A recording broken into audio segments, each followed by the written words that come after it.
다 함께 사도신경으로 신앙 고백하겠습니다. 나는 전능하신 아버지 하나님 천지의 창조주를 믿습니다. 나는 그의 유일하신 아들 우리 주 예수 그리스도를 믿습니다. 그는 성령으로 잉태되어 동정녀 마리아에게서 나시고 본디오 빌라도에게 고난을 받아 십자가에 못 박혀 죽으시고 장사된 지 사흘 만에 죽은 자 가운데서 다시 살아나셨으며 하늘에 오르시어 전능하신 아버지 하나님 우편에 앉아 계시다가 거기로부터 살아있는 자와 죽은 자를 심판하러 오십니다. 나는 성령을 믿으며 거룩한 공교회와 성도의 교제와 죄를 용서받는 것과 몸의 부활과 영생을 믿습니다. 아멘. 다 함께 찬송가 449장 찬양하겠습니다. 449장입니다.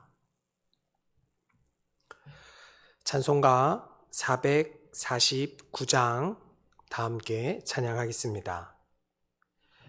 예수 따라가며 복음 순종하면 우리 행할 길 환하겠네. 주를 의지하며 순종하는 자를 주가 늘 함께 하시리라. 의지하고 순종하는 길은 예수 안에 즐겁고 복된 길이로다. 해를 당하거나 우리 고생할 때 주가 위로해 주시겠네. 주를 의지하며 순종하는 자를 주가 안위해 주시리라. 의지하고 순종하는 길은 예수 안에 즐겁고 복된 길이로다. 남의 짐을 지고 슬픔 위로하면 주가 상급을 주시겠네. 주를 의지하며 순종하는 자를 항상 복 내려 주시리라. 의지하고 순종하는 길은 예수 안에 즐겁고 복된 길이로다. 우리 받은 것을 주께 다 드리면 우리 기쁨이 넘치겠네. 주를 의지하며 순종하는 자를 은혜 풍성케 하시리라. 의지하고 순종하는 길은 예수 안에 즐겁고 복된 길이로다. 주를 힘입어서 말씀 잘 외우고 주를 모시고 살아가세. 주를 의지하며 항상 순종하면 주가 사랑해 주시리라. 의지하고 순종하는 길은 예수 안에 즐겁고 복된 길이로다. 하나님께서 오늘 우리에게 주신 말씀은 빌립보서 2장 12절에서 18절까지의 말씀입니다. 빌립보서 2장 12절에서 18절까지의 말씀은 신약성경 319쪽에 있습니다. 이제 하나님의 말씀을 봉독하겠습니다. 하나님의 말씀을 경청하시기 바랍니다. 그러므로 나의 사랑하는 자들아, 너희가 나 있을 때뿐 아니라 더욱 지금 나 없을 때에도 항상 복종하여 두렵고 떨림으로 너희 구원을 이루라. 너희 안에서 행하시는 이는 하나님이시니 자기의 기쁘신 뜻을 위하여 너희에게 소원을 두고 행하게 하시나니 모든 일을 원망과 시비가 없이 하라. 이는 너희가 흠이 없고 순전하여 어그러지고 거스르는 세대 가운데서 하나님의 흠없는 자녀로 세상에서 그들 가운데 빛들로 나타내며 생명의 말씀을 밝혀 나의 다름질이 헛되지 아니하고 수고도 헛되지 아니하므로 그리스도의 날에 내가 자랑할 것이 있게 하려 함이라. 만일 너희 믿음의 제물과 섬김 위에 내가 나를 전제로 드릴지라도 나는 기뻐하고 너희 무리와 함께 기뻐하리니 이와 같이 너희도 기뻐하고 나와 함께 기뻐하라. 아멘. 이 시간 목사님께서 말씀 전해 주시겠습니다. 은혜 가득한 시간 되시길 바랍니다.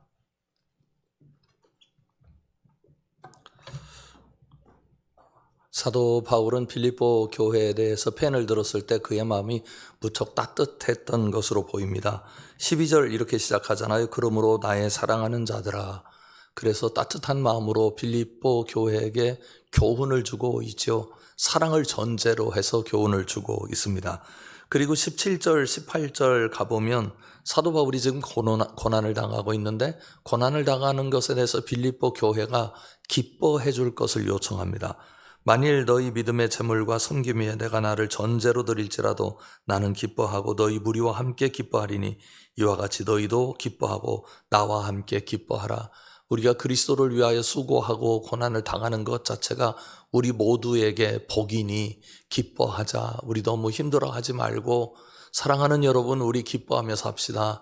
복음을 위해서 우리가 이렇게 수고하는 것 하나님께서 기억하실 것입니다 하고 성도들의 어깨를 다독여주는 아름다운 지도자의 모습을 볼 수 있습니다. 그러면서 이 신앙의 길이 얼마나 어려운지를 사도 바울이 또 그대로 이야기하고 있어요. 12절 중간쯤 보면 이렇게 말씀하고 있습니다. 너희가 나 있을 때뿐 아니라 더욱 지금 나 없을 때도 항상 복종하여 두렵고 떨림으로 너희 구원을 이루라. 이렇게 말씀합니다. 구원의 길은 복종하고 두렵고 떨림으로 걷는 길이다. 이렇게 이야기를 하는 거죠. 구원의 길은 그저 구름이 방석 같은 길이 아니다. 탄탄한 아무런 영향도 없는 잔잔한 바닷물과 같은 길이 아니고 때로는 파도가 있고 풍랑이 있는 길인데 이 길을 우리 잘 걸었으면 좋겠다 하고 조금은 다소 뭔가 두려운 이야기를 하고 있는 거죠. 그런데 13절에서 사도 바울은 또 풀어줍니다. 이렇게 풀어내죠. 너희 안에서 행하시는 이는 하나님이시니 자기의 기쁘신 뜻을 위하여 너희에게 소원을 두고 행하게 하시나니 너희 안에서 하나님이 행하신다. 그리고 소원을 두실 거다. 그러니까 두렵고 떨림으로 항상 복종하며 구원을 이루는 건 맞지만 너무 염려하지 말아라. 하나님이 우리와 동행하신다 하는 것을 알려주므로 빌립보 교회가 힘을 얻도록 그렇게 이야기합니다. 그러면 항상 복종하여 두렵고 떨림으로 구원을 이루고 하나님께서 우리 안에 두시는 그 소원은 무엇일까? 그것에 관해서 사도 바울이 몇 가지를 끄집어내고 있어요. 14절을 이렇게 말씀합니다. 모든 일을 원망과 시비가 없이 하라. 일하는데 원망과 시비가 붙으면 그 일이 아무런 의미가 없다는 겁니다. 원망하고 시비하고 태도와 말을 얘기하는 거죠. 교회가 하나님 앞에서 원망과 시비만 없어져도 얼마나 아름답고 존귀해 보이겠습니까? 15절에 두 번째로 얘기하고 있습니다. 이는 너희가 흠이 없고 순전하여 어그러지고 거스리는 세대 가운데서 하나님의 흠 넘없는 자녀로 세상에서 그들 가운데 빛들로 나타내며 이렇게 말씀하고 있는데 하나님의 흠 없는 자녀로서 세상에서 그들 가운데 빛들로 나타내는 거 그거 어떻게 하는 거냐? 15절 맨 앞에 이는 이라는 말이 있습니다. 그러니까 예수 믿는 사람들이 세상 가운데서 원망과 시비만 하지 않아도 그런 사람만 되지 않아도 우리를 통해서 하나님의 빛이 드러난다고요. 그래서 우리가 이 교회 안에서 원망과 시비 없이 사는 삶을 배우고 또 밖에 나가서 형제들 안에서 그리고 사회에서 살아가면서 원망과 시비 없이 살아가는 사람들로 살아갈 수 있다면 그렇다면 하나님의 빛은 저절로 드러난다 이렇게 말씀하고 있습니다. 근데 여기에 이제 우리가 잊지 말아야 할 게 있는 것 같아요. 16절 저는 매우 중요한 말씀이라고 보는데 생명의 말씀을 밝혀 나의 다름질이 헛되지 아니하고 수고도 헛되지 아니하므로 그리스도의 날에 내가 자랑할 것이 있게 하려 함이라. 이 그리스도의 날에 내가 자랑하고 다름질 수고가 헛되지 않는 방법은 어떤 거냐? 생명의 말씀을 밝히는 겁니다.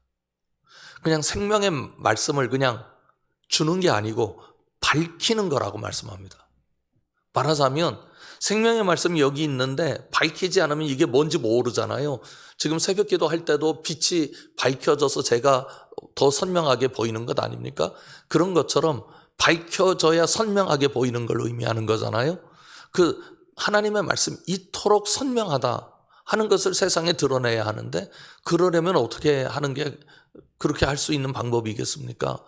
우리가 말씀대로 살아내는 것밖에 없을 거예요. 저 사람들 저런 말씀이 생명의 말씀이라고 하는데 저 사람들은 정말 생명의 말씀대로 사는 거구나.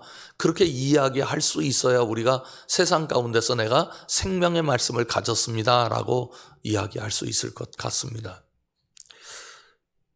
신앙생활을 그래서 사도 바울이 뭐라고 이야기하고 있느냐면 항상 복종하고 두렵고 떨림으로 너희 구원을 이루라. 말이 여기까지 나왔는데 내가 그리스도께 복종하는 사람이니 이 말 하지 말아야지. 이게 신앙입니다. 내가 무언가를 열심히 잘하고 있는데 한쪽 가슴 속에 아이고 내가 하나님 앞에 잘못하는 거 있는 거 아닌가. 다른 사람들의 칭찬을 받는 순간에도 내가 하나님 앞에 바르게 서 있는가 자신을 돌볼 줄 아는 영적인 두려움의 공간이 있어야 하지요. 그리고 떨려야 합니다. 신앙은 익숙한 게 아닙니다. 삶에서도요, 익숙해지면 그 사람 나태해지고 게을러지고 뒤로 물러갑니다. 신앙은 늘 떨려야 하는 거예요. 떨림이 두 가지가 있잖아요. 설렘도 있고 그리고 정말 무서운 것도 있고 두 가지가 다 있어요. 저는 그런 생각이 들어요. 하나님 부르고 나면 마음속에 나 하나님의 자녀야 라고 하는 설렘, 나 하나님의 영광에 참여할 사람이야 라고 하는 설렘이 있어야 하고, 내가 하나님의 자녀인데 이렇게 살면 되나 하는 그 떨림도 있어야 되고, 두 가지가 두 수레바퀴가 제대로 굴러가야 우리가 신앙생활 제대로 하는 것이다 라는 생각이 듭니다. 오늘 아침 여러분들이 모두가 이런 질문 해보면 어떨까요? 나 하나님 앞에서 신앙생활 제대로 하고 있는 것 맞나? 하고 한번 자신을 돌이켜보는 귀한 아침이면 좋겠습니다. 기도하겠습니다. 하나님, 사도 바울은 나의 사랑하는 자들아 내가 나 있을 때뿐 아니라 더욱 지금 나 없을 때에도 라고 말씀하면서 그렇게 사랑하는 빌립보 교우들이 하나님 앞에 합당하기를 간절한 마음으로 편지를 써서 독려하는 모습을 봅니다. 주님도 오늘 우리를 향한 주님의 눈빛이 얼마나 간절하실까, 그런 눈빛으로 오늘 우리를 보고 계신 것을 우리가 우리의 눈빛으로 주님의 눈빛과 마주하게 해 주시길 원합니다. 하나님 앞에 한없는 감사와 기쁨이 있지만 또 한편으로는 하나님 앞에 한없는 두려움과 떨림도 유지할 수 있도록 인도하여 주시옵소서. 그래서 구원의 그날까지, 주님 앞에 서는 그날까지 우리의 걸음이 아름답게 하여 주옵소서. 예수님 이름으로 간절히 기도드립니다. 아멘. 하늘에 계신 우리 아버지, 아버지의 이름을 거룩하게 하시며 아버지의 나라가 오게 하시며 아버지의 뜻이 하늘에서와 같이 땅에서도 이루어지게 하소서. 오늘 우리에게 일용할 양식을 주시고 우리가 우리에게 잘못한 사람을 용서하여 준 것 같이 우리 죄를 용서하여 주시고 우리를 시험에 빠지지 않게 하시고 악에서 구하소서. 나라와 권능과 영광이 영원히 아버지의 것입니다. 아멘. 나라와 민족 위해서 기도해 주십시오. 또 연약하신 분들 위해서 꼭 기도해 주시기 바랍니다. 그리고 우리가 기도할 것 하나는 우리 교회를 위해서 좀 기도해 주시면 좋겠는데, 예배 집중 강좌하고 이제 예배가 곧 조금 정리되고 우리의 예배가 하나님 앞에 정말 하나님이 너희들 참 잘한다 그런 예배 되고 싶거든요. 우리 교회가 그런 예배자로 설 수 있도록 인도해 달라고 기도해 주시기 바랍니다. 선교사님들, 신학생들, 또 해외에 나가 있는 또 군에 가 있는 우리 젊은이들 위해서 기도해 주십시오. 자유롭게 기도하시겠습니다.